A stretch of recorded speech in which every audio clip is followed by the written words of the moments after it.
So this is my well-worn copy of the Nibelungenlied.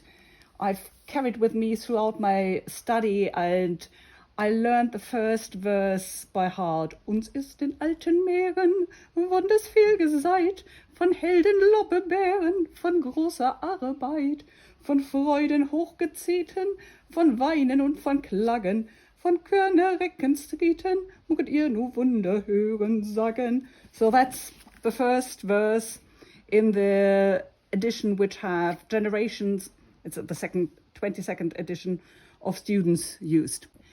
This is quite a special edition for me. It's the translation of Homer's works done by my great-grand-uncle Hermann Hoepke as a kind of revenge on his classics teacher who had said he would never be able to do Greek properly. So when he retired, he sat down and translated all of it, and we had to learn it by heart to please him. So I know wide stretches of this by heart. Als Odysseus vom wütenden Meer nun Land und Küsten erspähte, sah er endlich vor sich einen ruhigen Strom. So translated into kind of hexameters with pentameters in between. So this is das Nibelungenlied edited as a monument to German book printing. So the focus was on the layout and the beauty of it. And this has become iconic. The Falkendream of Kriemhild, a quotation in Middle High German, das ist der Nibelungenlied, but then done in the translation or adaptation by Marbach. And there is a kind of family connection here because Julius Hübner was the great-grandfather of the husband of my godmother. So that's how I got this book. And here it again starts with Kriemhild dreaming, uns ist in alten Meeren des Wunders viel gesagt. So this is Sigurd the Dragon Slayer, the Vikings hero. Inside it says A Twice Told Tale by Thomas Cartwright from 1907. It's twice told because the first half is an adaptation of this material according to the Norse tradition, and the second half is according to the Nibelungenlied. It's copied almost directly from Thomas Carlyle, and the reason I'm holding it over this edition of the Nibelungenlied is that it has a lot of pictures which aren't taken directly from it. So if I open this, you can see that they line up very well, and the same is true of the black and white images inside too. This is Golden Threads from an Ancient Loom by Lydia Hands. It's the first children's adaptation of the Nibelungenlied, the German material, into English. It was published just before the London premiere of Wagner's Ring, and the images inside it are based on a series of woodcuts which appear again and again in adaptations and translations of the Nibelungenlied, and they are ultimately based on a series of frescoes in Munich. And even though this is for children, some of them are rather graphic. As you can see here, Kriemhild holding the decapitated head of her brother Gunther while she threatens Hagen, who is the ultimate object of her revenge. This is Ilias in the language of 10-year-olds. It was written by Helena Otto and published by her father, which it doesn't say in the book. And what you also don't learn in the book is that Helena Otto was only 16 years old when she published this in 1904. So she wasn't 10-year-old, but she was still sort of a kid. And it's quite unnerving. The pictures which were reused for this book, they weren't done for it especially. They have this heroic nudity and all this very heroic, but then the language in the captions as well, it says, wie Achilles den Agamemnon tot machen wollte, which is a little difficult to translate, but tot machen is very childlike. It says it's literally making dead. So it's got that gruesome difference between what is depicted, what is told, and how it is depicted, how it is told. And I think something that has a similar effect in the images is this book, which I found just 2 days ago in an Oxfam for 50 cents. The illustrations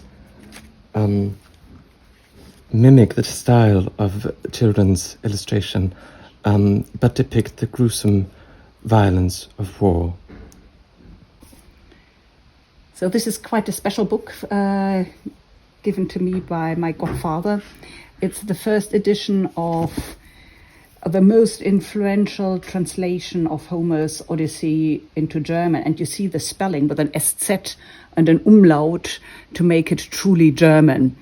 Johann Heinrich Voß, he translated it in 1780, printed it on his own account, so it's kind of self-publishing, but it then went through hundreds and hundreds of editions dedicated to an influential patron and poet, Friedrich Leopold Graf zu Stolberg. And then it starts, so he was the first to do a full hexameter translation. Sage mir, Muse, die Taten des vielgewanderten Mannes, welcher so weit geirrt nach der heiligen Troja-Zerstörung vieler Menschen gesehen. And he gives actually translation comments in the margin. So this is by Franz Fuhrmann, a very influential author in the GDR, who, when he became politically frustrated, withdrew into children's literature and retelling old myths. So there is safety in classics, as it were. And but only in some side comments like mit einem Streit hatte wie so mancher Krieg einst dieses Unheil begonnen. So everything started with a war, like many things do. So it's a prose translation, and it's interesting because he also at the same time dealt with a Nibelungenlied also for children. So this book might not look like much from the outside, but it's actually the first full translation of the Nibelungen Lied into English. It was made by a man named Jonathan Birch, who was a personal friend of the Prussian King Frederick William IV. You can see the dedication here. He'd met the king when the king was a child, and in Birch's older age, he was given permission to live at Schloss Bellevue in Berlin, which is where he was living when he made this translation. Unfortunately, Birch's translations were not always very well received, and his translation of Faust was actually described as the worst translation ever attempted. Well, this is a kind of conflicting story, because the screenshot is from Fritz Lang's Nibelungen film, one of the most costly productions ever done in the German film industry. And he went into exile under the National Socialists, but they still used his take on the saga to embed it within a Nordic myths universe. So this is published on very bad wartime paper in 1943 and linked with the myths that the Germans would have won if it hadn't been for their enemies to stab them in the back. This is one of my favorite retellings of the Nibelungen Lied by the modern poet Ulrike Dresner, who got the challenge and offer by Reklam to reframe existing woodcuts, illustrations for a children's version of the Nibelungen Lied, which completely flopped in the 1920s, but these Art Deco illustrations were much too good to let them go. And she recast the Nibelungen Lied in a polyphonic way, having the crows circling the castle tell the story, and the women given a voice, which otherwise is a very male-dominated story, and gorgeous pictures. So this is a version of Voss's Elias, the most common, usual German translation by Johann Heinrich Voß. and it's nothing like the first edition. It's from 1844. It's called Stereotyp-Ausgabe. But the thing that's fantastic is that in the originally 2 volumes, but they all appear in one. The maps all appear in one volume here in this edition. They have maps and plans, and this is fantastic. It's the house of Odysseus, which of course you couldn't picture this clearly, but it's done very scholarly, and perhaps I can find it. There's pages and pages giving exactly how everything works and giving the lines in a poem from which this is didacted, or I don't know. And then this is the most gorgeous thing. It's the world according to Homer, and it's giving an outline of the Mediterranean Sea as we know it today, more or less, and it's giving or including place names that are accurate and real, like we know them, but also it maps, like, for example, the Lotophagen, which are man-eating people appearing in the Odyssey, and they are given their own island in the Mediterranean. So it's mapping myth. So here we've got 3 books from a series called Told to the Children. One of the Iliad, one of the Odyssey, and one called Stories of Siegfried, which inside claims to be an adaptation of the Nibelungen Lied. What it actually is half of the Nibelungen Lied with some Norse material added in.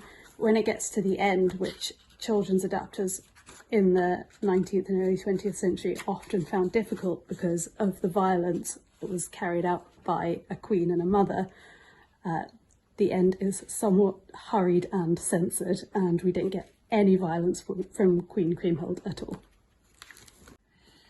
So this is the version of the German sagas I grew up with, Deutsche Heldensagen, with a great map of the line the Nibelungen are taking to Etzel's land, and it's published very innocently in 1955.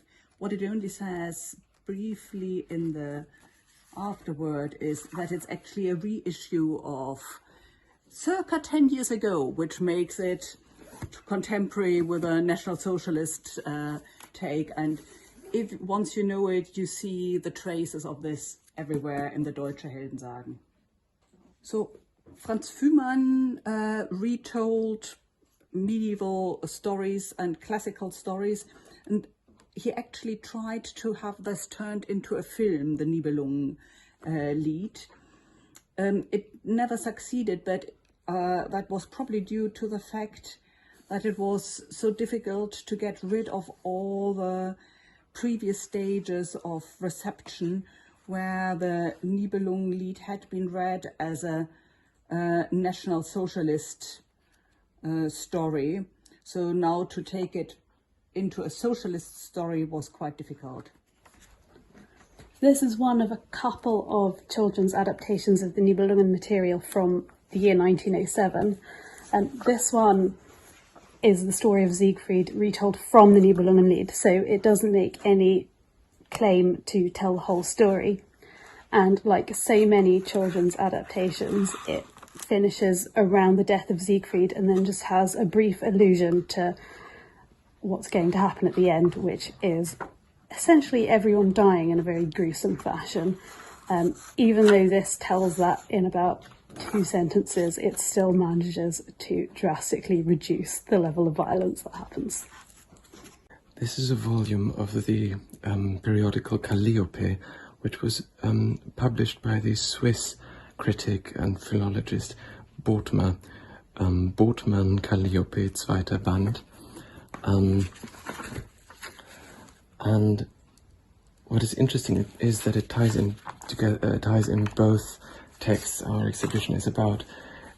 He includes, as some of his contemporaries did in periodicals in this time, so this is from 1767, a partial translation of the Ilias, and he's trying to put the Iliad in English, he's trying to put it into hexameter. Sing, o Göttliche, singe den Zorn des Peliden, der Unheil über die Griechen gehäuft. But then, just after this, so it's quite a lot, it's 6 books, 6 Gesänge, and then what's following is his take on the Nibelungenlied, and he calls it Die Rache der Schwester, the revenge of the sister. And this is not so much a translation as a telling. It's a poem based on the Nibelungenlied, and it's based on only the third of the Nibelungenlied. And he adds, and that is because he wants to make the Nibelungenlied more like Homer, and he thinks cutting away the first 2 bits makes it more like Homer.